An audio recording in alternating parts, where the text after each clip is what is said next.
The subject is stopping hiccups, starting now. You must alter the rhythms that have been established in the suspiratory diaphragms.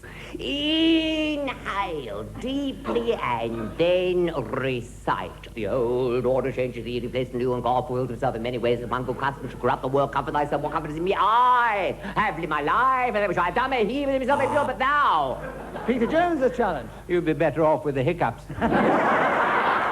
Unlike most performers, he knew when the audience were beginning to go off the boil, instinctively and right at the top, whereas other performers only know that they're cooling down when it's almost frozen and it's very hard to bring them back.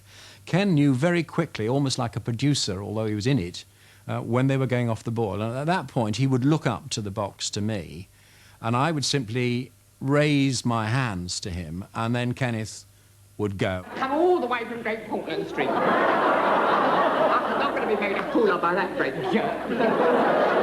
Also, very rude to me before this show began. Very rude to me before this show began. Was he? What did you say? I said it's an all-male panel on tonight, and he looked at me and said, "We're all-male."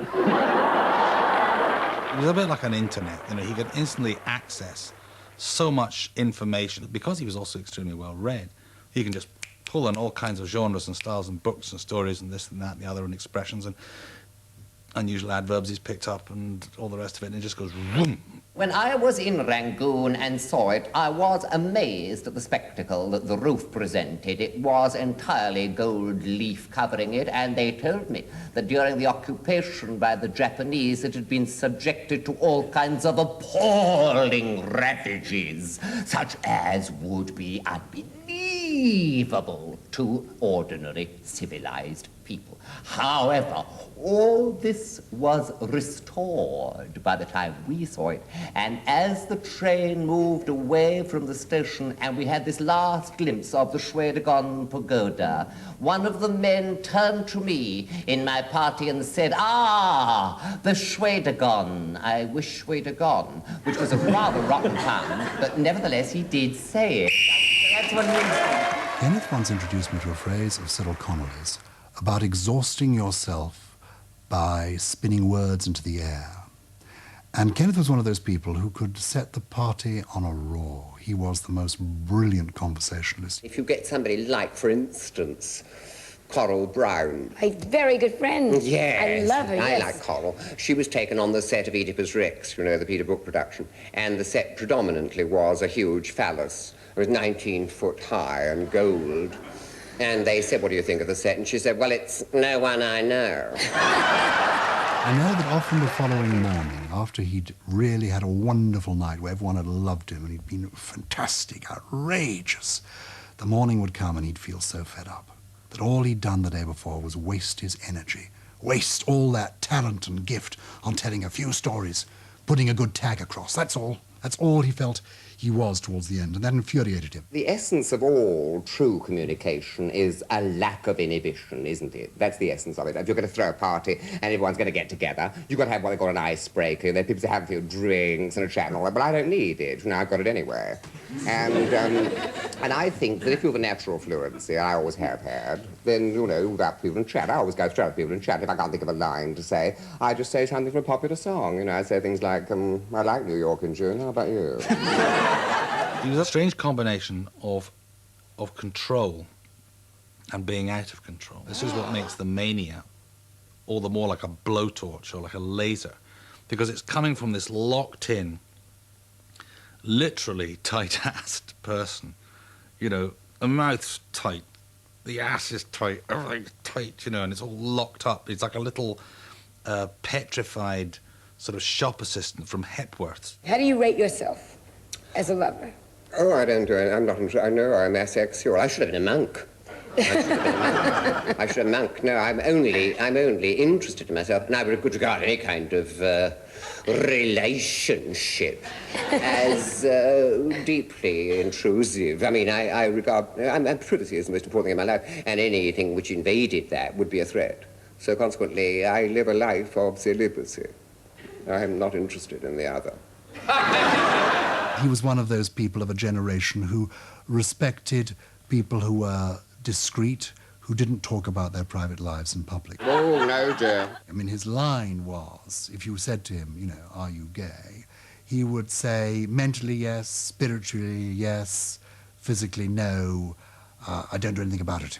Our hearts are in Always keep your wits about you, see? Don't let nothing distract you, especially women. Oh, they're the worst. Don't have nothing to do with them. Have nothing. Oh, hello. I think all of Kenneth's friends knew that he was celibate.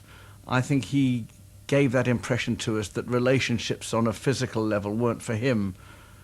And I think that's true. And I think that any time he tried to veer off that path, it was usually disastrous. When he went off on holidays to Tangier, if he ever tried to form some liaison with anybody, you know, it usually ended up in him catching some rather nasty illness for a while, you know. So, I mean, I think Kenneth felt life was telling him to lay off it anyway. And the butcher's thing you'll find round here, I can tell you. Well, I made sure of that. Betted the cast first, yes. Like to see anyone take advantage of me. Well, I should love it. I think there was a sense in him that, not unlike his friend Joe Orton, who of course did everything that Kenneth Williams wanted to do but didn't, you know, there'd be Orton lying in Tangier, you know, oiled up, you know, having worked his way through about 20 Moroccan boys, you know, and Kenneth Williams is sitting there in his blazer, you know, still wanting to be like Joe, you know. One is total hedonism and the other one is total restraint, and of course they were very good friends. I always find it so silly when people talk about Orton as you know, somebody with dark undertones and blackness, whereas he was great fun. And they used to play marvellous jokes. He used to write to the newspapers as Edna Wellthorpe.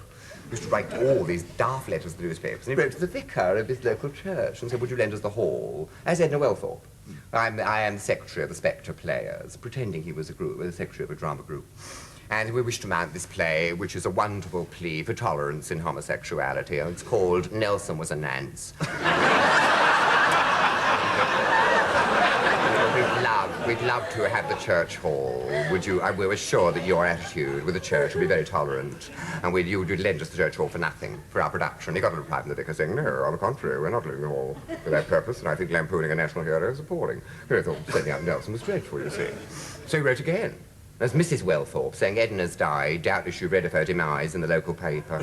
And I've taken over her work. I found in a cupboard under the stairs all her letters about the Spectre Players and her wonderful production, Nelson Was a Nance, and it went on all over again. So the splendid. Oh, it was a riot! Orton was a kind of spectacle for him, I think, and also a standing reproach to him for not being more involved physically, for being unable, in fact, to embrace, I mean, literally embrace anybody else, or share his domesticity with everybody else. I've got 2 rooms, kitchen and bathroom. I put the R.I.P down and run.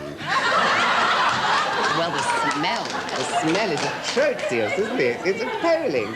Every now and again, I have a great spring clean, but otherwise I don't do it regularly. My mother keeps her flat, you know, in pin pie order, but she does it regularly. They were a kind of pair, and they lived as a kind of pair, across the landing from each other in separate flats.